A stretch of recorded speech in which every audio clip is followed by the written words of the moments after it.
Barangay LS 97.1. Mga kwento ng pag-ibig, kwento ng pag-asa at mga kwento ng buhay dito sa Barangay Love Stories. Love Stories.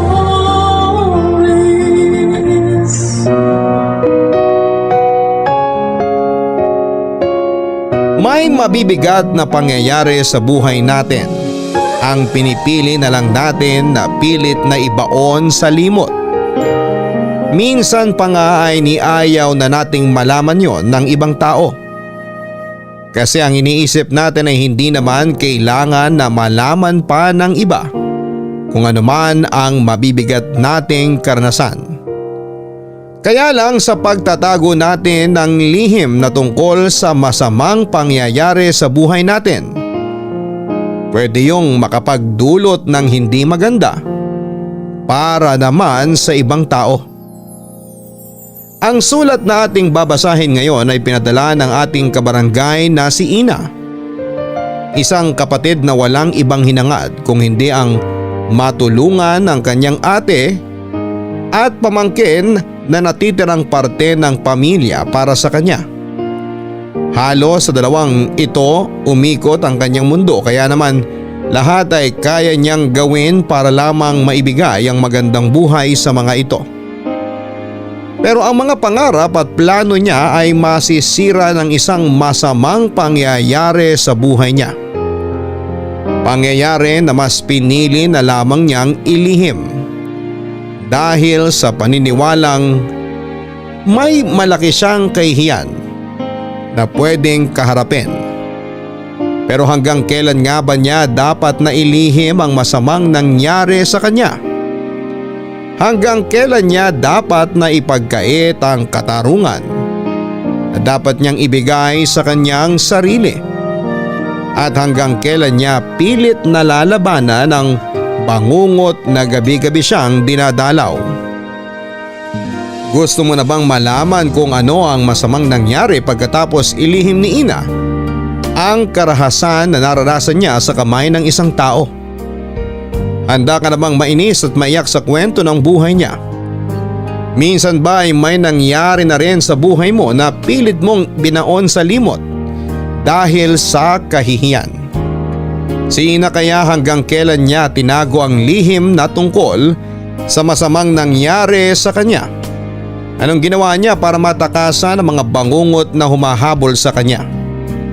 Malalaman natin ang landas na pinili niya dito sa mga kwento ng pag-ibig, buhay at pag-asa sa nangungunang Barangay Love Stories.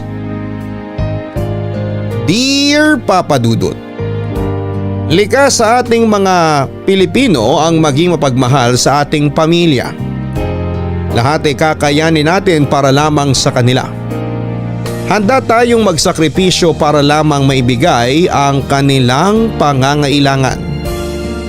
Dahil ang pagmamahal para sa kanila ay palaging magbibigay ng lakas sa atin para magpatuloy at magpakatatag sa buhay. Hello sa inyo Papa Dudut at sa mga kabarangay nating nakikinig ngayong tanghali. Itago niyo na lamang po ako sa pangalang Ina. 34 years old, sa ngayon ay nagtatrabaho dito sa Maynila bilang receptionist sa isang hotel.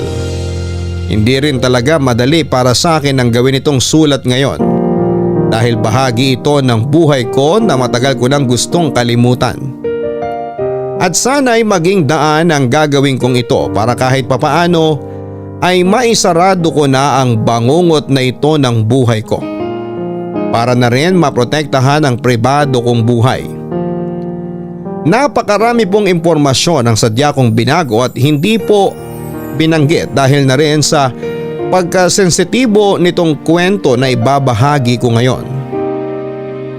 Maaga kaming naulila ng kapatid kong si Ate Camille sa tatay namin Papa Dudut. Si nanay naman ay namatay nang nasa first year college ako at third year ang ate ko. Tinamaan kasi siya ng ligaw na bala noong nag-celebrate kami ng bagong taon Kaya naman kaming dalawa na lamang halos talaga ang magkasama ng kapatid ko. Pareho kaming nag-working student dahil pangarap namin ang makapagtapos ng pag-aaral. Pero nang nasa 4th year na siya ay pinagtapat niya sa akin na nagdadalang tao siya at ayaw siyang panagutan ng tatay ng baby niya. Nag-decide siya na huminto sa pag-aaral at pumirmi na lamang sa bahay dahil naging sensitibo rin ang pagbubuntis niya.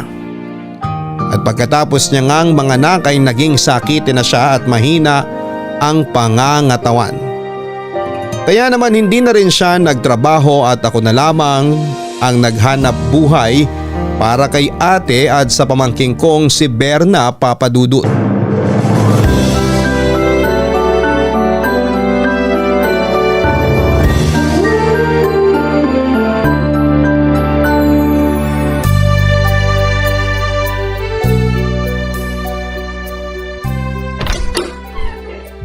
Grabe, ang bigat naman talaga nito mga pinamili ko. Buti na lang at hindi masyadong mainit sa palengke kanina. Ay! Ina, tulungan na kita dyan sa binubuhat mong mga pinamili. Sakto kasi kakatulog lang ni Baby Berna kaya hindi ko kailangan na asikasuhin ngayon. Wag na ate, kaya ko na to. Hayaan mo lang tulungan kita, hindi naman kaagad ako magkakasakit sa pagbubuhat lang ng mga yan. Sige na nga. Ito yung isang plastic na mga isda at karne. O akin na yan. Halika na dun sa kusina. Ilalagay ko na muna dito sa lababo mga isda at karne na binili mo. Mamaya ko na lang huhugasan kasi pinapatuyo ko pa yung mga paglalagyan ko nito na niligpit ko kanina. Sige ate, ilalabas ko na rin itong mga gulay mula sa plastic. Parang ang dami mo naman yatang pinamili, Ina. Pang isang linggo na rin kasi natin to, te. Alam mo naman na mas nakakatipid tayo kapag maramihan na ako bumili sa palengke. Kasi yung patingi-tingi lang dyan sa tindahan. Alam mo, napansin ko rin yan. Ang laki rin kasi ng tubo kapag dyan tayo sa malapit na tindahan bumili ng mga naka-plastic nilang gulay. Kaya nga bumili na ako ng iba't ibang klase ng gulay na pwede mong gawing pakbet, chapsuy, adobong sitaw at kung ano-ano pang luto. Ikaw na lang bahala maghiwalay ng mga medyo hilaw pa para hindi kaagad mabulok ang mga to. Ako naman ang palaging nagluluto kaya ako nang gagawa nun. Ay, ate! Ito nga pala yung pambayad sa tubig at kuryente natin. Baka makalimutan ko na namang iabot sa'yo kagaya nung nakaraang buwan. Nawala rin kasi talaga sa isip ko kaya muntik na tayong maputulan ng linya ng tubig. Ito naman, yung para sa gatas at diaper ni Baby Berna. May vitamins pa naman siya, di ba? Oo, meron pa. Pang 2 linggo pa yung vitamins niya dyan. Okay, sa susunod na linggo makukuha ko naman yung incentive ko kaya makakabili na ako ng mga vitamins niya. Ito namang natira para sa allowance ko papunta sa trabaho sa mga susunod na araw. Kakasya ba yung pera na natira sa'yo? Para kasing ang liit na lang ng halaga na yan, Ina. Oo, kasya naman to. Gagawin ko ng paraan para umabot sa susunod na linggo. Ay, pasensya ka na ha. Bakit ka naman humihingi ng pasensya? Eh kasi wala ako masyadong maitulong sa'yo pagdating sa mga gastusin kay baby, pati na rin sa mga gastusin dito sa bahay. Ano ka ba? Huwag mong isipin yun. Nahihiya lang kasi ako sa'yo. Kasi ikaw na halos ang sumalo ng mabibigat na responsibilidad dito. Eh ano naman? Ginusto ko naman to kasi nga sa ating dalawa, ako yung mas malakas. Pero hindi bibigat ang responsibilidad mo kung hindi ako nagkaroon ng anak na walang tatay. Ate, kahit kailan hindi ko inisip kung gaano kabigat ang responsibilidad na nasa mga balikat ko ngayon. Ang nasa isip ko lang palagi, ginagawa ko to kasi pamilya ko kayo. Tsaka alam ko naman na ito rin ang gagawin mo kung sakaling magkabaliktad tayo ng sitwasyon, di ba? Siyempre naman. Kita mo na? Kaya wag ka na makonsensya o malungkot dyan. Masaya nga ako na nagkaroon ako ng pamangkin kasi siya talaga yung araw-araw na nakakaalis ng pagod ko sa trabaho.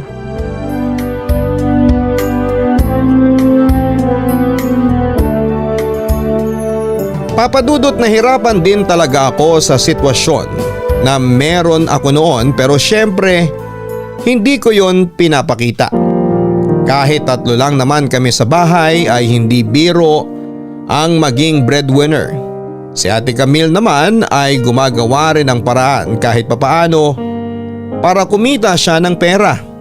Naglagay siya ng maliit na lamesa sa harap ng bahay namin, kung saan ay nagtitinda siya ng mga tsinelas, basahan at kung ano-ano pang maliit na gamit. Kaya lang maliit lang din talaga ang kinikita niya, Papa Dudut.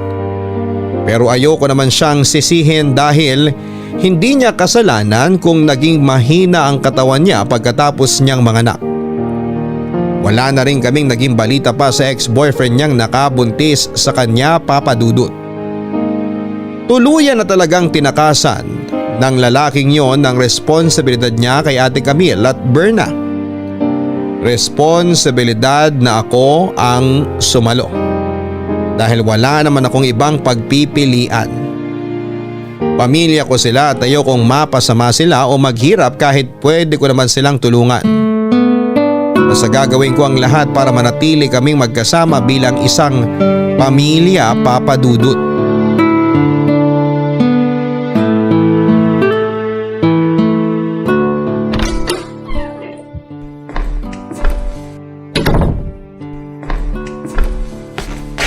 Hi ate! Oh, ang aga mo naman yatang nakauwi ngayon. Wala na rin kasing bumibili sa bake shop kanina. Kaya nagsara na lang kami ng maaga. Dapat nag-text ka na mapapaaga ka ng uwi para nagluto na ako kaagad kanina. Ayos lang ate. Hindi pa naman ako masyadong gutom eh. Magtitimpla na lang muna ako ng kape rito. Okay, may tinapay pa naman dyan kung gusto mo na makakain na magaan sa tiyan. Kape na lang, ayos na sa akin to. Ay oo nga pala, nabalitaan mo ba yung nangyari dun sa dalagitang anak ng kapitbahay natin? Yung nagtitinda ng gulay dyan sa may malapit sa sakayan ng jeep? Sino sa tatlong anak niya? Yung dalagitang medyo maputi? Oo, siya nga. Wala naman ako nabalitaan tungkol sa dalagitan na yun. Ano nangyari? 2 araw na kasing nawawala yung dalagitan na yun. Akala pa nung nanay, nakipagtanan sa boyfriend kasi nga napagalitan bago mawala. Lumabas daw yung dalagitan ng bahay ng 10 oras ng gabi. Ay, saglit lang at ilalagay ko lang tong sitaw dito sa niluluto kong pakbet. Grabe talaga mga kabataan ngayon. Mapagalitan lang ng konti, naglalayas na kaagad. Hay nako, sinabi mo pa. Kaya lang, nakakalungkot yung nangyari dun sa dalagita. Ha? Bakit? Ano ba nangyari sa kanya? Kasi nga nang puntahan ng nanay yung bahay ng boyfriend, nalaman niya na wala pala dun ang anak niya. Hala? Saan daw nagpunta? Sa mga barkada niya? Wala rin. Kaya nga nireport na nila sa barangay. Tapos kahapon lang nung bumili ako ng toyo, may nakita ako na nagkukumpulan ng mga tao dun sa may bakanting lote na puro tambak ng basura ang nakalagay. Nakiusyoso ako saglit at nagulat ako na may mga pulis na nakatayo dun. Tapos narinig ko sa mga nandun na may umaalingasaw daw kasi dun na masangsang na amoy. Ayun, nakita na nga dun yung bangkay ng dalagita na hubot-hubad tapos wala ng buhay. Hala, grabe! Kawawa naman yung dalagita na yun. Ay naku, sinabi mo pa. Kawawa din yung nanay niya kasi panganay na anak niya yun. Naku, kaya ikaw, palagi kang mag-iingat sa biyahe mo ha. Lalo na at minsan 10 oras ka na rin ng gabi nakakauwi. Matanda naman ako ate. Kaya hindi mo na ako kailangang alalahanin pa. Ano ka ba? Iba pa rin yung nag-iingat lalo na't babae ka pa. Alam ko naman yun. Kaya nga hindi ako masyadong kumakausap ng mga hindi ko naman talaga kilala. Mabuti naman kasi hindi mo na talaga alam kung sino pa ang pwede mong pagkatiwalaan sa panahon ngayon.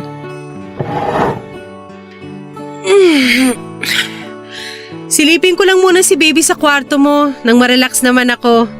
Na-stress ako sa kwento mo ate. O sige, maluluto na rin naman itong pinakbet.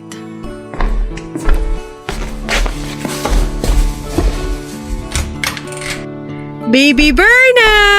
Kamusta ka na dyan sa crib mo? Cute-cute mo naman talaga, oh! Teka, bakit parang ampula ng balat mo? Ang dami mong rashes! Tsaka, ay, Ina, grabe! gusto mo ba na magtimpla Inaapoy ka ako ng ng lagnat! juice? Tapos na rin kasi akong Ate, inaapoy ng lagnat si Baby Berna! Sa tingin ko kailangan na natin siyang dalhin sa ospital! Ha? Teka, patingin nga. Diyos ko, ang init nga niya. Hindi naman siya ganito kainit kanina. Ayusin mo na yung mga gamit niya. Dadalhin natin siya sa ospital ngayon na.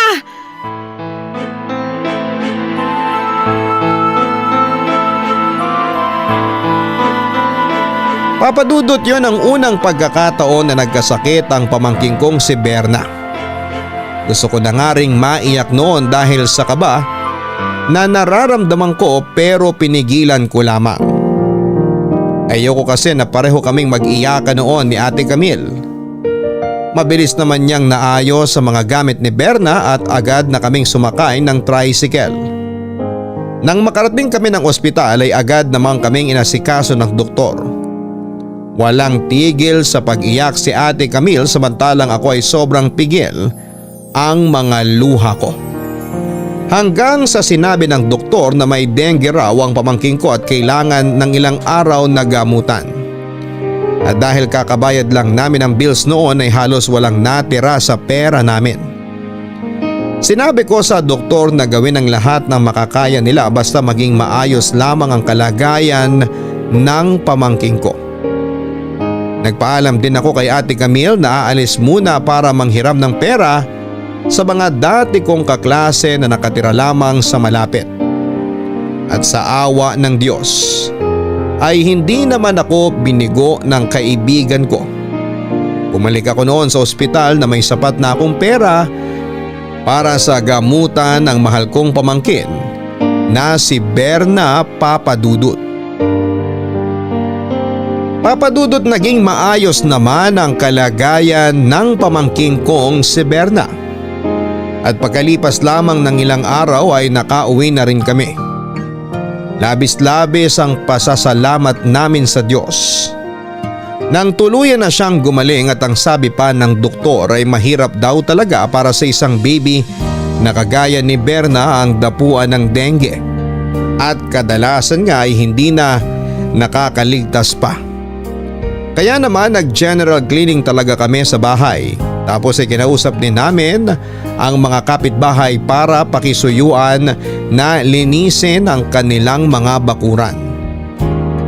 Maayos naman po ang naging pag-uusap namin lalo na nang malaman nilang nagkaroon nga ng dengue ang pamangking ko. Papadudot sa totoo lang ay parang ang ako na ang tumayong nanay ng pamangkin kong si Berna.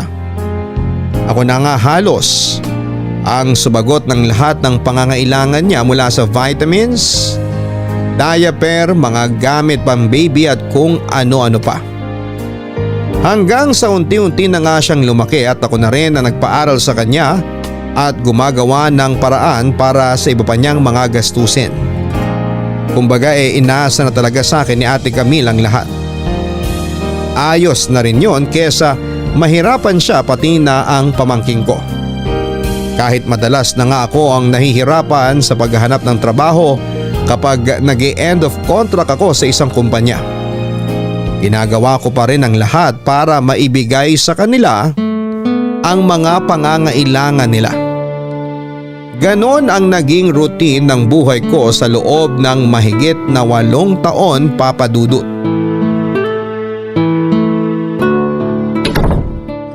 Oh, ate, may lakad ka? Oo, may pupuntahan lang ako dyan sa malapit. Saang malapit? Dyan lang kina Aling Cora. Maniningil lang ako dun sa mga tsinelas na kinuha niya sa akin. Ganun ba? Mabuti na lang pala nakauwi na ako kasi walang kasama si Berna sa bahay. Saglit lang din naman ako lalabas. Ikaw na munang bahala kay Berna, ha? Sige ate, ingat ka. Salamat. Uwi din ako kagad. Bye!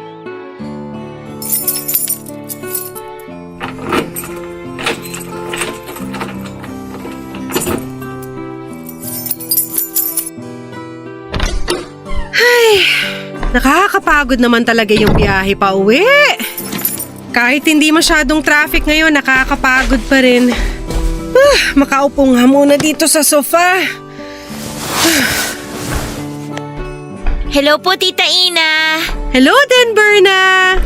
Ano yung hawak mo at dahan-dahan ka kung maglakad? Tasa po ng kape para sa inyo. Baka po kasi matapon kaya maingat po ako sa paglalakad ko. Naku! Akin na nga yan at baka mapasok ka pa. Eto po. Ako po nagtimpla ng kape na yan, tita. Talaga? Sige nga, tikman ko nga. Hipang ko muna kasi mainit pa nga.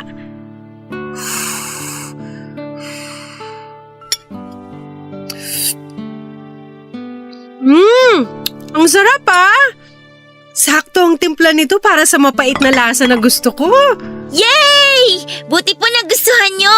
Ay, teka, may tinapay nga rin po pala kayo. Inipit ko po muna dito sa likod ko para hindi ako mahirapan dalhin ng kape na yan. Eto po, tita.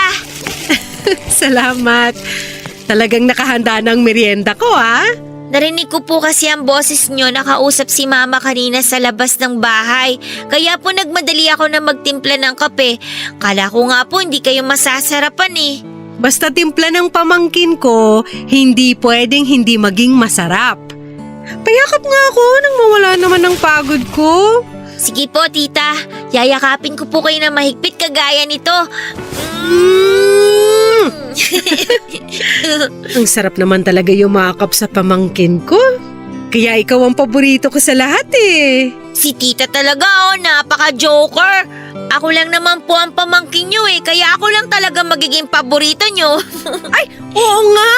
Wala na nga pala akong ibang pamangkin. Ang luma na po ng joke nyo pero nakakatawa pa rin, tita. Tita, gusto nyo po ba na masahihin ko yung noon nyo? O sige, sasandal na ako dito sa sofa para hindi ka mahirapan sa pagmamasahe sa akin. Okay po, tita. Ito po, mamasahihin ko na po yung noon nyo. Yan. Okay po ba, tita? Ang sarap naman ng ginagawa mong pagmamasahe, Berna. Saan ka ba natuto magmasahe ng ganyan? Nagpaturo po kasi ako sa kapitbahay natin ng manghihilot. Nanay po yun ang kaklase ko.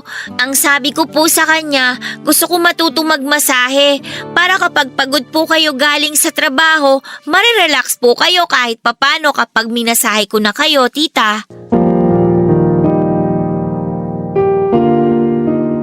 Papadudot maswerte ako kasi lumaking mabait at malambing ang pamangking kong si Berna. Doon ko nararamdaman na lahat ng sakripisyong ginagawa ko ay nasusuklian lalo na kapag niyayakap niya ako. Hindi rin kasi biro yung naging trabaho ko ng mga panahon na yon. 2 oras ang biyahe papunta sa trabaho at pauwi sa bahay at araw-araw ko yung ginagawa. Yon ang unang regular na trabaho na meron ako kaya hindi ko rin talaga kaagad na binitawan. Nagbebenta kami ng mga encyclopedia sa tinatawagan naming customer kaya nakaka-stress din talaga. May oras pa na nade-drain ako at bigla na lamang maiiyak habang nasa loob ako ng bus at nagbabiyahe pa uwi. Ang daming bagay ang pumapasok noon sa isipan ko. Bakit kailangan na maging ganon kabigat ang responsibilidad ko sa buhay?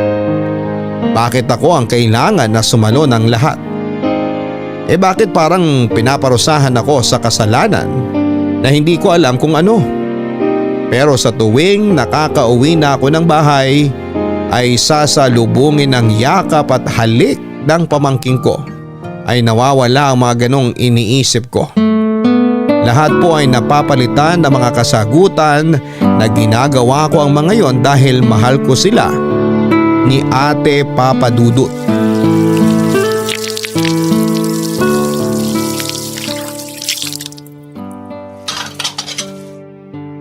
Nasaan na kaya si Ate Camille? Ang text niya kanina pauwi na siya pero wala pa rin siya rito sa bahay. Tita, tapos na po ako magpunas ng mesa. Very good, Berna! Gusto mo ba mag-watch ng TV sa sala? Doon na lang po ako sa kwarto kasi gagawin ko pa po yung ibang assignment ko Hindi ko pa po kasi natapos kanina. Okay, sige. Matatapos na rin ako dito sa pagliligpit ko. Tawagin mo na lang ako kapag kailangan mo ng tulong sa mga assignment mo, ha? Opo, tita. Tawagan ko nga si Ate Camille pagkatapos ko rito sa ginagawa ko. Siya na yata yung pumasok. Magpunas na nga muna ako ng kamay at masilip siya.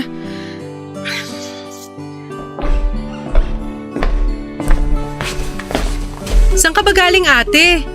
Tapos na kami maghapunan ni Berna, tapos ngayon ka lang… Teka, umiiyak ka ba? Hindi. Hindi raw, pero namumula na yung ilong mo. Hindi talaga ako umiiyak. Ano ba talagang nangyari? Sabihin mo na sa akin. Wala, ayos lang ako. Ate, alam ko na hindi ka kinaaling Cora ng galing kanina. Saan ka ba talaga nagpunta? Diyan lang sa malapit. Saan nga yung malapit? Sino ba talaga yung pinuntahan mo? Teka, humarap ka nga sa akin. Oh, ano to? Bakit namumula tong kanang pisngi mo? Pasato ah! Wala nga lang yan, Ina. At bakit may pasa ka rin dito sa braso mo? Sabihin mo nga sa akin, sino ba talaga pinuntahan mo kanina? Ina. Ate, please! Huwag ka na magsinungaling. Sabihin mo na sa akin kung ano ang totoo. Sino ba talagang pinuntahan mo? Si Peter. Si Peter? Yung walang hiya mong ex-boyfriend na hindi pinanagutan ng pinagbubuntis mo noon? Oo, siya nga. Nabalitaan ko kasi na umuwi na raw siya sa bahay nila kaya pumunta ako doon. Bakit pa naman ginawa yun? Kasi gusto ko siyang makita. Gusto kong malaman niya na buhay pa rin hanggang ngayon ang anak namin. Pero para saan pa? Iniwan ka na nga niya dati nung nagbubuntis ka, di ba? Oo, pero karapatan pa rin niyang makilala ang anak ko. At karapatan ko rin na makatanggap ng sustento mula sa kanya kahit may iba na siyang pamilya. Sustento ba talaga ang dahilan kung bakit mo siya pinuntahan o siya mismo? Pareho. Kaya lang, may bago na siyang kinakasama at may mga anak na rin sila. Tapos, pilit pa niya akong ipinagtabuyan nang banggitin ko si Berna sa kanya. Kaya may pasa ka dyan sa pisngi at braso mo? Oo. Akala ko kasi matutuwa siya kapag narinig niyang tungkol kay Berna pero hindi pala. Ayaw niya ring magbigay ng sustento kasi hindi naman daw niya anak yung bata. Hanggang sasampalin niya ako at pilit na itulak paalis sa bahay nila. Napakawalang niya talaga ng lalaking yan. Ipapabarangay ko talaga siya, makikita niya. Huwag ka nang umiyak, ate. Huwag ka mag-alala. Hindi ko naman kayo pababayaan kahit ano pa mangyari. Andito lang ako para sa inyo ni Berna.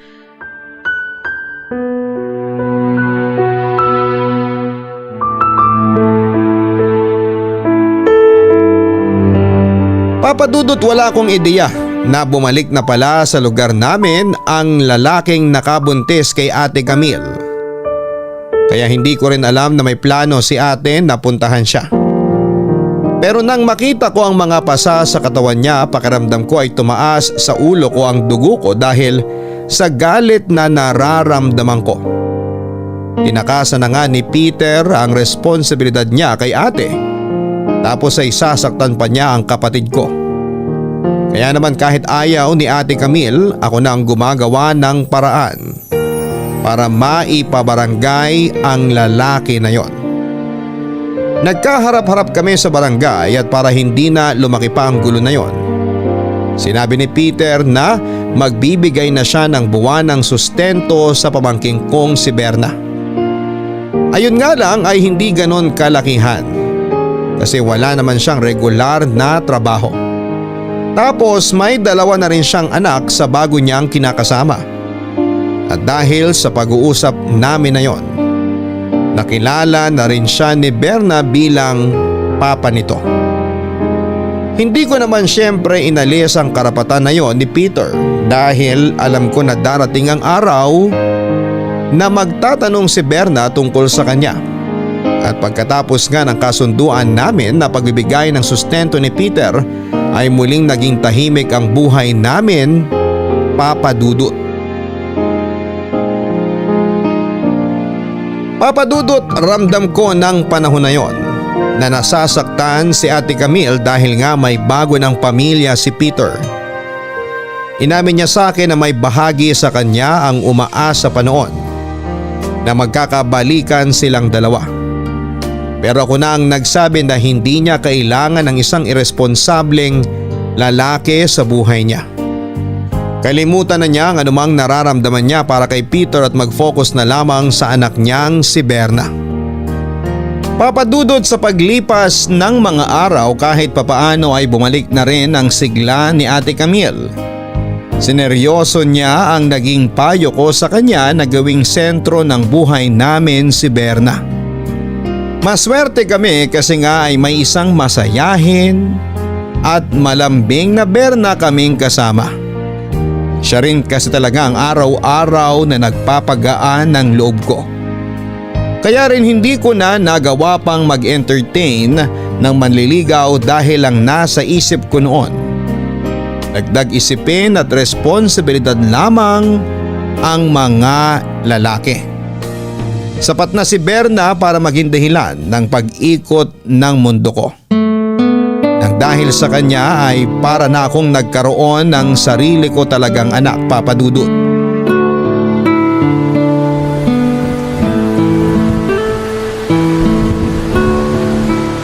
Buisit naman na bus yun. Nag-cut pa ng biyahe. Kung kailan naman malapit na ako sa San Antonio, tsaka pa nagdesisyon na hanggang dito na lang sila. Ay, anong oras na ba? Alauna na pala ng madaling araw. Naku, eto. Tumatawag na nga si Ate Camille. Hello, ate. Hello, Ina. Nasaan ka na? Nandito pa ako sa isang barangay bago yung San Antonio, ate. Nakasilong ako dito sa may waiting shed na nasa labas ng isang convenience store. Bakit nandyan ka pa? Akala ko ba didiretso ng San Antonio yung bus na sinakyan mo kanina?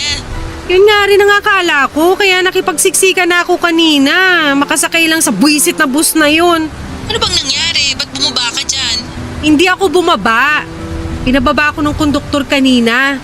3 na lang kasi kaming pasahero, tinamad na yatang dumiretso ng San Antonio yung driver kaya ang sabi, hanggang dito na lang ang biyahe nila. Nakakainis naman yung bus na yan, ha? Sobra! Alam mo yung 3 oras na nga kaming stuck sa traffic kanina dahil dito sa malakas na ulan, tapos hindi pa dumiretso sa San Antonio yung bus. Pagod na nga ako sa ilang oras na pagtayo ko kanina bago maubos ang mga pasahero, tapos pahihirapan pa ako pa uwi. Eh paano ka dyan babiyahe pa uwi dito sa atin? Madaling araw na. May masasakyan ka pa bang jeep o bus dyan? Wala nga ako makita na kahit isang jeep dito, ate. May bagyo kasi kaya mag-uuwian talaga ng maaga ang mga driver ngayon. Ang mabuti pa, magpalipas ka muna ng oras dyan sa convenience store. Bukas naman yan, di ba? Oo, bukas. Pero dito na nga ako nakatambay ngayon sa may waiting shed sa labas. Sigurado kasi na malamig sa loob ng store dahil sa aircon nila. Tsaka gusto ko na rin talagang makauwi. Magpalipas ka na lang muna ng oras dyan sa loob ng convenience store. Baka may mangyari pa sa iyong masama dyan sa labas. Hintayin mo nang humina ang ulan, saka ka na bumiyahe pa uwi kapag may nakita kang jeep. Bahala na, ate.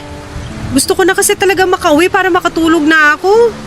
Buti na lang at wala akong pasok bukas sa trabaho. Kaya nga wag mong madaliin ang pagbiyahe mo, baka mapasama ka pa. Makakapagpahinga ka rin naman ng mahaba-haba kapag nakauwi ka na dito mamaya sa bahay. Sige, ate. Tawagan na lang kita mamaya kapag may nakita na akong jeep na babiyahe. Okay, mag-iingat ka ha. Bye!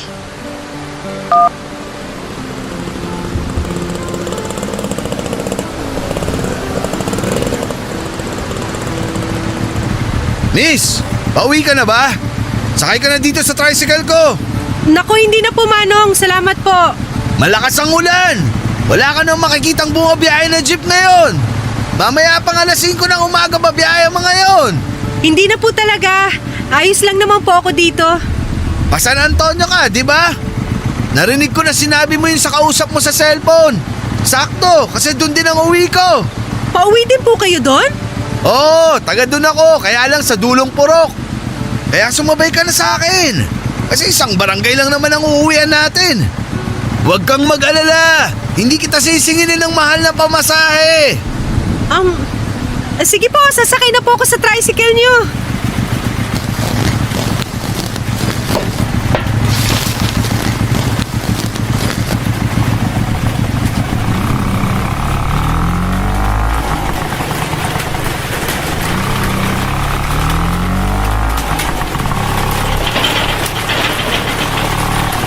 Manong! Bakit parang madilim na po itong dinadaanan ng tricycle?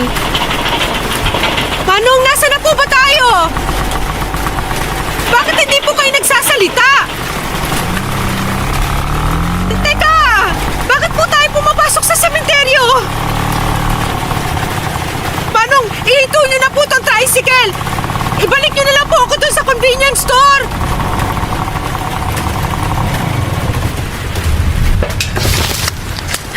Tatakbo ako papunta ron. Hihingi ako ng tulong. Ayoko mamatay dito. Tulong! Tulungan niyo ako! Parang awa niyo na! Tulong! Saan ka pupunta, ha? Aray! Manong, bitiwan niyo po buhok ko! Maawa po kayo sa akin! Ikaw ang maawa sa akin. Dahil kanina pa sumasakit ang pusong ko ng dahil sa'yo. Saka tumahimik ka na dyan. Kasi wala rin namang makakarinig sa'yo na kahit sino sa lugar na to. Kung hindi ang mga patay lang na nasa ilalim na ng mga hukay nila. Parang awa niyo na po. Huwag niyo po ako papatayin. Nakikita mo tong malaking kutsilyo na hawak ko? Kung ayaw mo maging gripo yung leeg mo, gagawin mo lahat ng sasabihin ko sa'yo. Halika! Sumunod ka sa akin! Pumasok na tayo ng sementeryo! Halika na!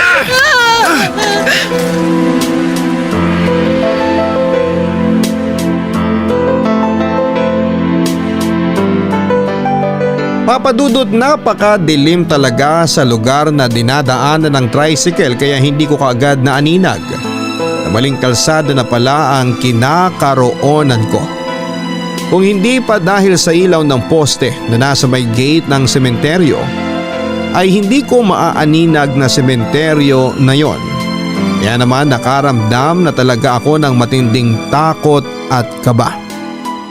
At nang huminto nga ang tricycle na yon ay kaagad akong nagsusumigaw para humingi ng tulong.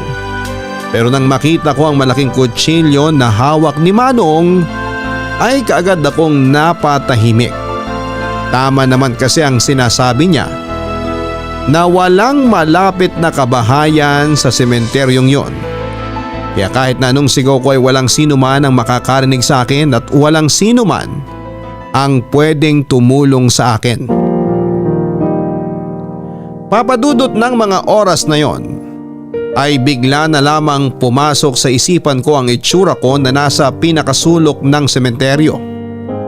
Nakatali ang mga kamay, duguan at wala ng buhay.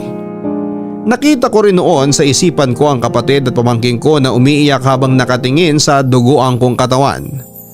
At yon ang ayokong mangyari. Ayoko pang mamatay at ayoko silang maiwan na nahihirapan. Kaya naman sinunod ko lahat ng sinabi ng lalaki. Pumasok kami sa isang bukas na musileo na nasa loob ng sementeryo. At doon ay pinagsamantalahan niya ako ng ilang oras. Pagkatapos niyang gawin sa akin ang kahayupan na yon ay kinuha niya ang wallet ko at iniwanan ako sa sementeryo. Mabuti na lamang at may natira pang barya sa bulsa ng bag ko, kaya nagawa ko pang makauwi ng bahay namin. Gulat na gulat si Ate Camille nang mapagbuksan niya ako ng pinto ng bahay, Papadudot. Sinabi ko sa kanya ang lahat ng nangyari at gusto niya na dumiretso na kami sa presinto, pero sinabi ko na ayoko. Pinagbantaan kasi ako ng tricycle driver na papatayin niya ako kapag nagsumbong ako sa mga pulis. Hindi raw siya titigil na hanapin ako hanggang sa magawan niya ako ng masama. Kaya dahil sa takot na nararamdaman ko, ilang araw din akong hindi nakapasok sa trabaho, Papadudot.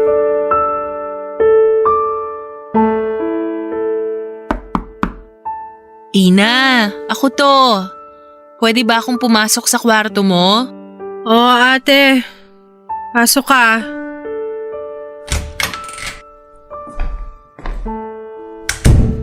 May dala akong sopas at monay dito. O ilalapag ko na dito sa mesa ha.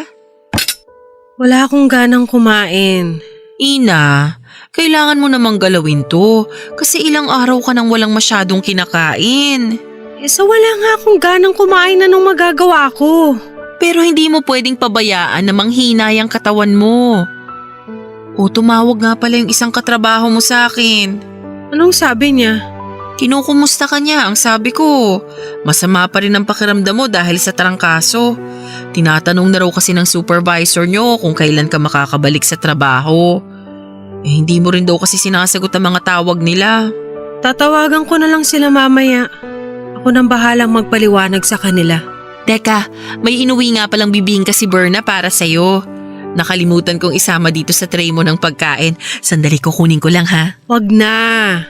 Hindi ko rin naman kasi kakainin yun. Ina, kahit yung bibingka na lang na galing kay Berna ang kainin mo. Ayoko nga. Bakit ba ang kulit mo?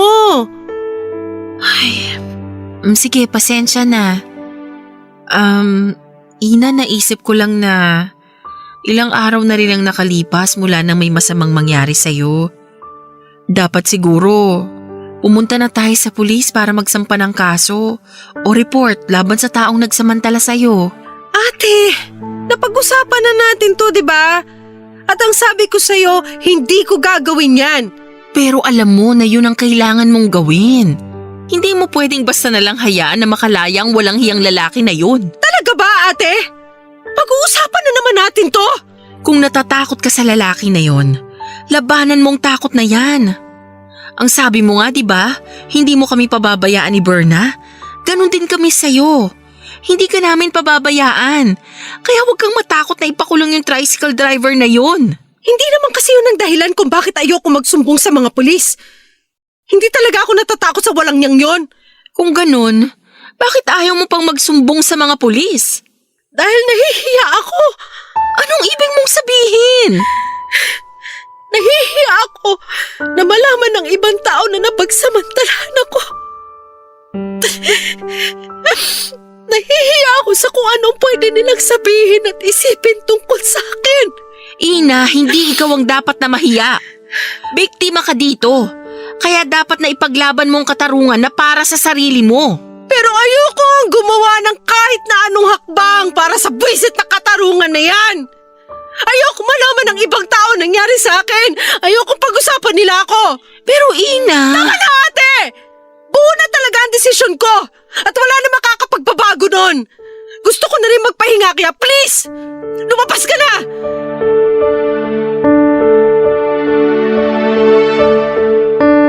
Papa Dudut, hindi naman talaga ang pagbabanta sa akin ng tricycle driver ang dahilan kung bakit ayoko magsumbong sa mga pulis. Oo, takot ako sa mga sinabi niyang pananakot pero kaya ko namang talagang labanan ang takot na yon. Kaya lang ay ayoko pa rin na magsumbong sa mga pulis dahil ayokong malaman ng ibang tao ang masamang nangyari sa gabi ng araw na yon. Ayokong malaman ng iba na napagsamantalahan ako. Dahil natatakot ako na baka mag-iba ang tingin nila sa akin. Nahihiya ako sa mga nangyari sa sarili ko. Pakiramdam ko kasi ay may kasalanan din ako kung bakit ako napahamak at napagsamantalahan. Hindi ako handa sa masasakit na salitang pwede kong marinig mula sa ibang tao. Ayokong malubog ako sa kahihiyan at mapag-usapan sa lugar namin. Dahil naging biktima ako ng pangahalay ng isang masamang tao. Kaya naman nag-decide ako na kimkimin na lamang ang lahat ng nangyari, Papa Dudut. Papa Dudut, hindi naging madali para sa akin ang pag-usad ng mga araw mula nang mapagsamantalahan ako. Gabi-gabi akong binabangungot at para bang bumabalik ako sa oras na sumakay ng tricycle na yon at dinala sa sementeryo. Magigising na lamang ako na umiiyak kung minsan pa ay sumisigaw. Pati tuloy sina Ate Camille na nasa kabilang kwarto ay nagugulat dahil sa pagsigaw ko sa madaling araw. Bigla na lamang silang papasok sa kwarto at pakakalmahin ako. Hindi lang ako sa pagtulog na hirapan kung hindi pati na rin sa realidad. Pinilit ko na kasi ang sarili ko na bumalik sa trabaho dahil alam ko na ako rin ang mahihirapan sa huli. kapag wala akong sinweldo dahil sa mga absent ko. Sa paglipas nga ng mga araw ay napansin ko sa sarili ko na naging malaki ang takot ko sa mga lalaki. Ayoko nang may nakakatabi ako sa loob ng bus o jeep na lalaki. Kaagad akong tumatayo o kaya ay lumilipat ng upuan. Naging magugulatin din ako at paranoid talaga. Kahit kailan din ay hindi na ako sumubok pa na sumakay ng tricycle dahil pakiramdam ko ay lahat ng driver ay gagawan ako ng masama, Papa Dudut. Tita, andito po pala kayo sa sala. Mainit kasi dun sa loob ng kwarto ko kaya pumunta ako rito. Sakto po, kasi dadaling ko dapat tong tray na may juice at puto bumbong sa kwarto nyo.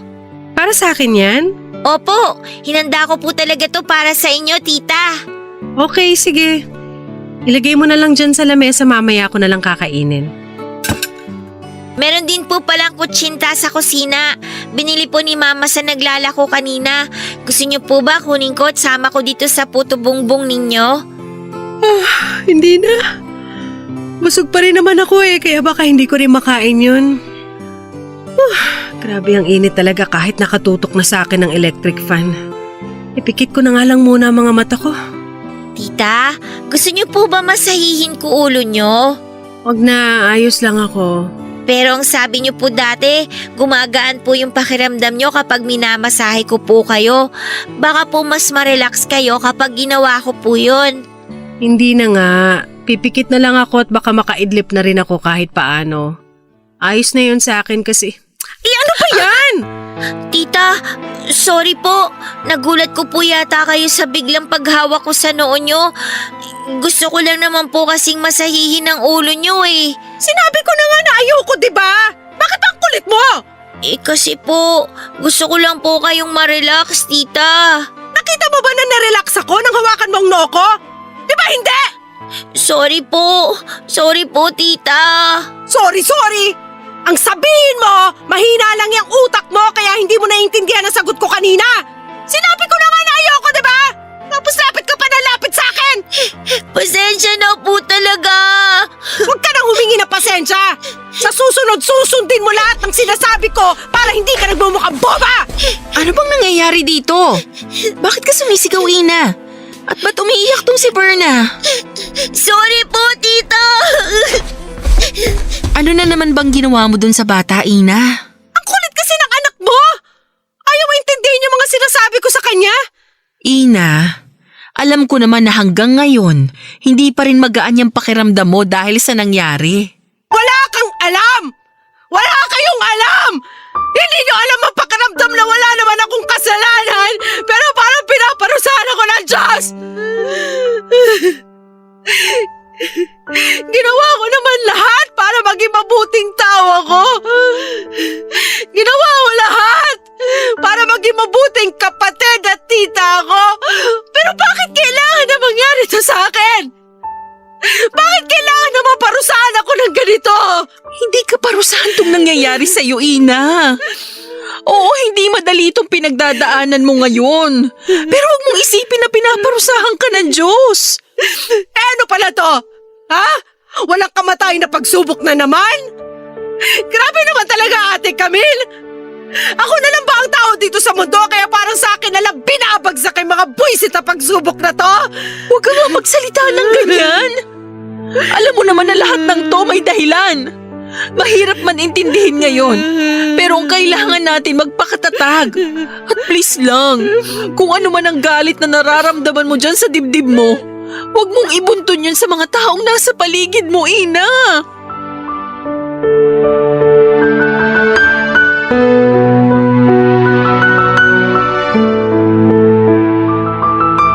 Papadudot, ramdam ko na malaki ang nagbago sa sarili ko mula nang maranasan ko ang masamang pangyayaring yon sa buhay ko.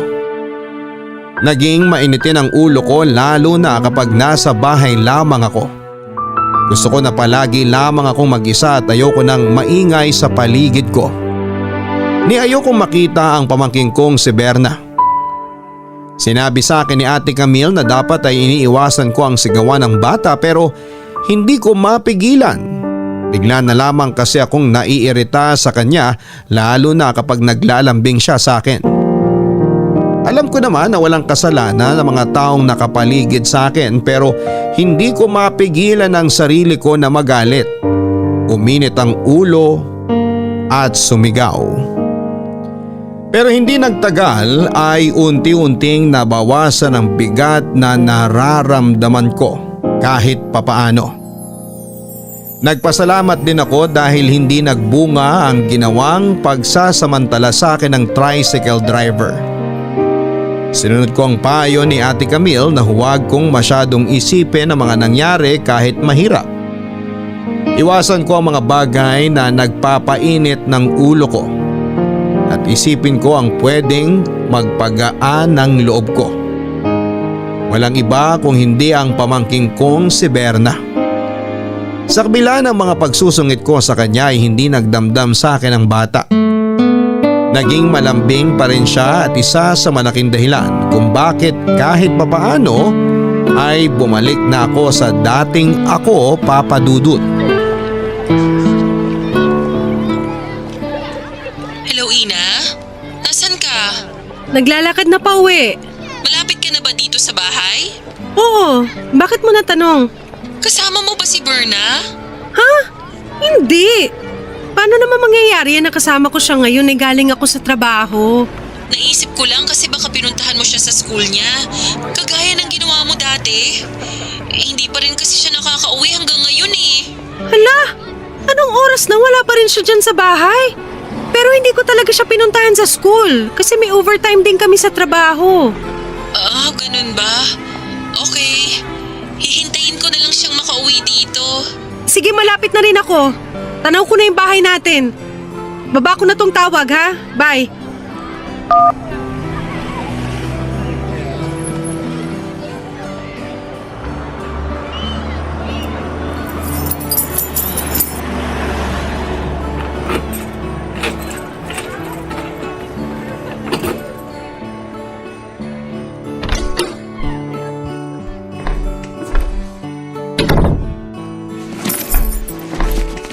Ano ate? May balita ka na kung nasan si Berna? Wala pa eh. Nag-aalala na nga ako. Teka lang, kausapin ko lang tong tinatawagan ko. Hello, Mare. Nandyan ba sa inyo ang anak ko? Si Berna? Oo, wala pa kasi siya dito sa bahay namin. Ah, wala siya dyan. Nagbabaka sakali lang ako kasi magkaklase sila ng panganay mo. O siya, sige, salamat. Bye. Wala rin siya dun sa bahay ng isang kaklase niya. Baka naman nandun lang siya sa ibang kapitbahay natin. Pinagtanong mo na ba? Oo. Lumabas na ako saglit kanina para magtanong-tanong pero hindi ko pa rin siya nahanap. Kahit dun sa tindahan ng mga fishball at kikiam? Di ba dun siya madalas na tumatambay kasi dun nakatira yung isang kaklase niya? Nanggaling ka na ba ron? Baka nakatulog si Berna dun sa kanila kaya hindi ka agad nakauwi. Nanggaling na rin ako sa kanila, Ina. Wala rin si Berna sa bahay na yun. Eh saan pa ba pwedeng pumunta si Berna? Ewan ko, hindi ko alam. Nag-aalala na nga ako kasi 7:00 na ng gabi pero wala pa rin siya dito sa bahay. Ate, kumalma ka lang. Paano ako kakalmay? Anong oras na? Baka naman kasi napadaan lang si Berna sa bahay ng isang kaklase niya. Tapos nakatulog na nga siya doon. Ina, alam mo naman na hindi gala ang batang yon. Mas lalong hindi niya ugaling pumunta sa ibang bahay nang hindi nagpapaalam kanino man sa ating dalawa. Oo, alam ko naman yun. Sinusubukan lang naman kitang pakalmahin. Tao po! May Ina! kumakatok. Camille! Parang Nandyan boses ba ni kayo? Kapitan yun ah. Tao Baka po! kasama na niya si Berna. Halika na, Ina! Kapitan, bakit nagpunta kayo dito? Akala ko pa naman kasama niyo na yung anak kong si Berna. Hinahanap niyo ba si Berna? Opo, kasi hindi pa siya nakakauwi dito sa bahay. Nag-aalala na nga po kami ni Ate Camille. Baka naman po pwede niyo kaming tulungan na hanapin siya. Ang totoo, siya ang dahilan kung bakit ako pumunta dito sa bahay niyo. Bakit? Nasa barangay hall po ba ang anak ko? Pupuntahan ko na po siya ngayon doon. Tara na po. Wala sa barangay hall ang anak mo, Camille. Wala sa barangay hall? Nasaan po? Akala ko po ba si Berna ang dahilan kung bakit kayo pumunta dito? Saan niyo po ba siya nakita? Pupuntahan ko na siya ngayon din. Ina, kung pwede, pakialalayan mo muna ang kapatid mo. Bakit po, Kapitan? Baka kasi mabigla siya sa sasabihin ko. Camille, tatagan mo ang loob mo ha. Ang totoo kasi, may nakitang batang babae na wala ng buhay doon sa may abandonadong bahay sa kabilang purok. May nakapagsabi na anak mo raw yun. At nung makita ko nga ang bata, napatunayan ko na… Tama na, Kapitan! Hindi totoo yung sinasabi ninyo. Nagkamali lang kayo. Hindi si Berna yung batang nakita niyo doon. Ate, kumalma ka lang! Ang mabuti pa, sumama muna kayo sa amin para makumpirma nyo na nagkakamali nga ako. Pero kasi Camille, sigurado ako na si Berna talaga ang batang yun. Hindi! Hindi pwedeng mangyari yun! Buhay ang anak ko! Ibang bata ang nakita niyo! Hindi si Berna yun! Hindi yun ang anak ko dahil buhay siya! Buhay ang anak ko!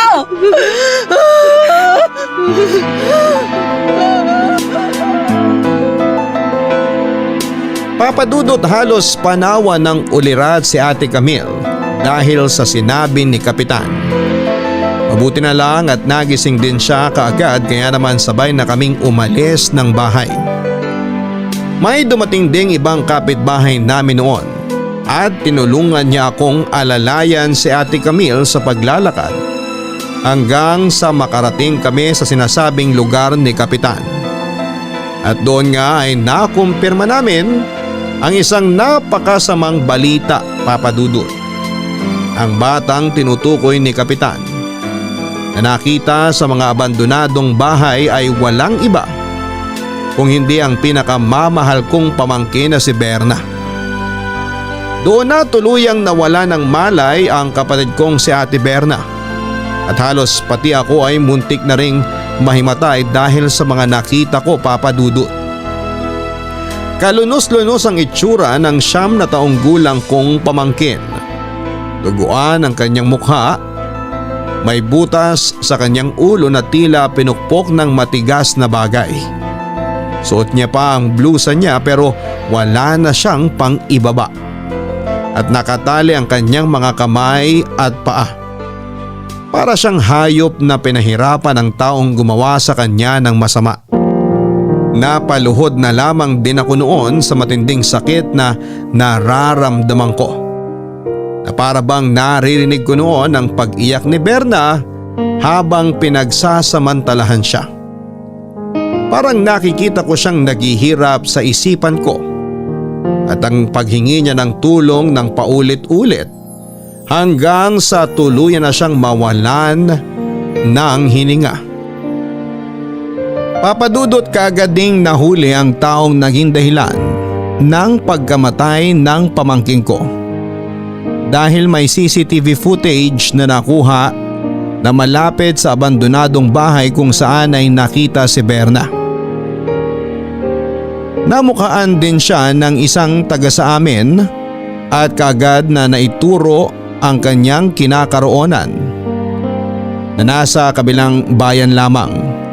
At hindi ako makapaniwala nang makaharap namin siya sa presinto.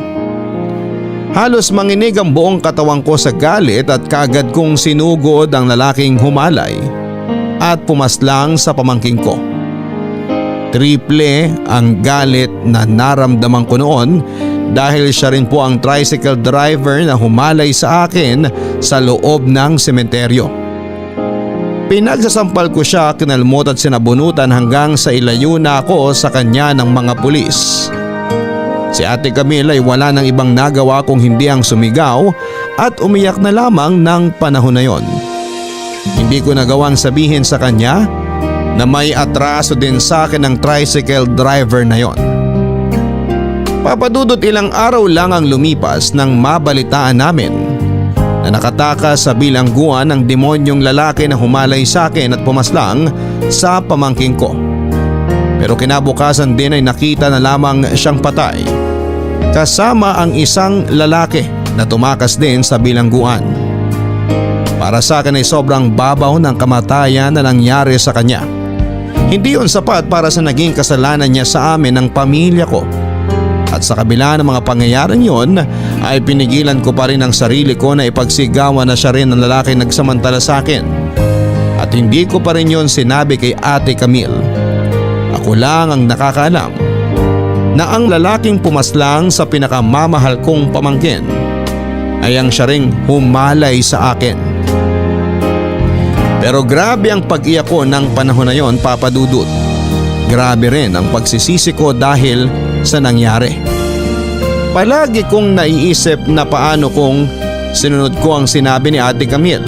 Paano kung nagsumbong ako sa mga pulis? Paano kung hindi ako natakot? Paano kung hindi ko inisip ang sasabihin ng ibang tao? Mangyayari kaya ang kapahamakan na yon kay Berna?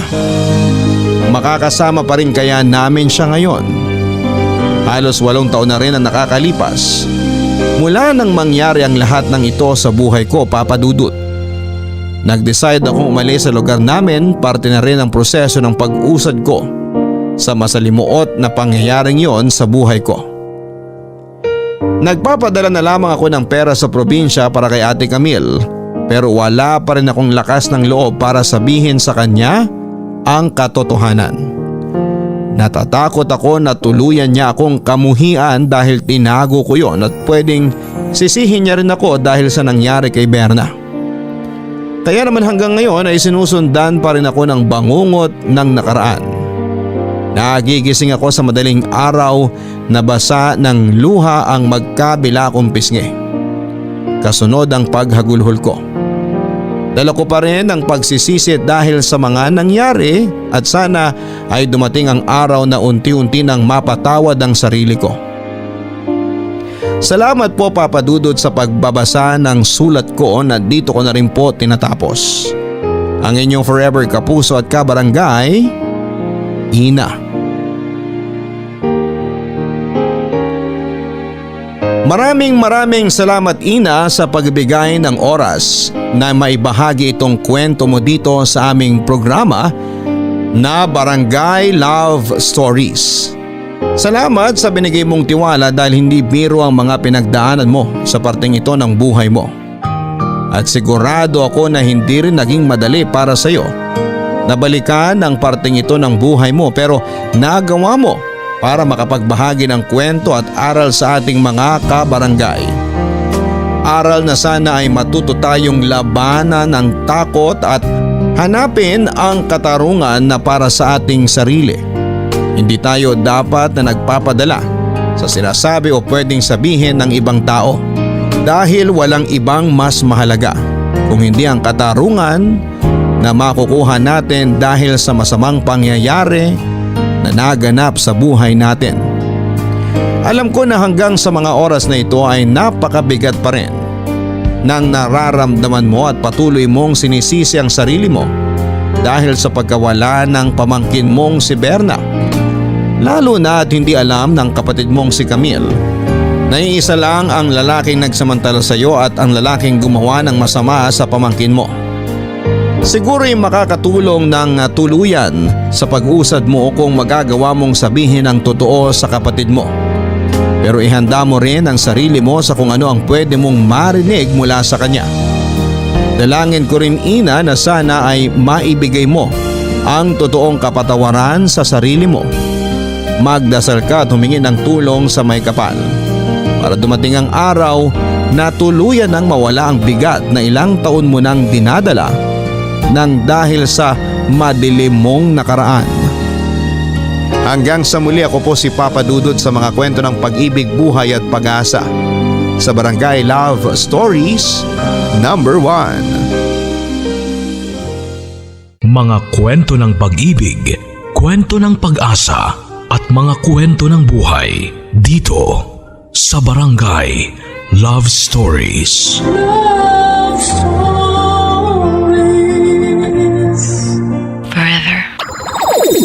Nagustuhan ng iyong napakinggan? Ituloy yan via live stream sa www.gmanetwork.com/radio. Kabarangay, I-share mo ang iyong Barangay Love Stories. Sabay-sabay nating pakinggan ang iyong kwento ng pag-ibig, buhay at pag-asa. Ipadala lang sa barangaylovestories@yahoo.com.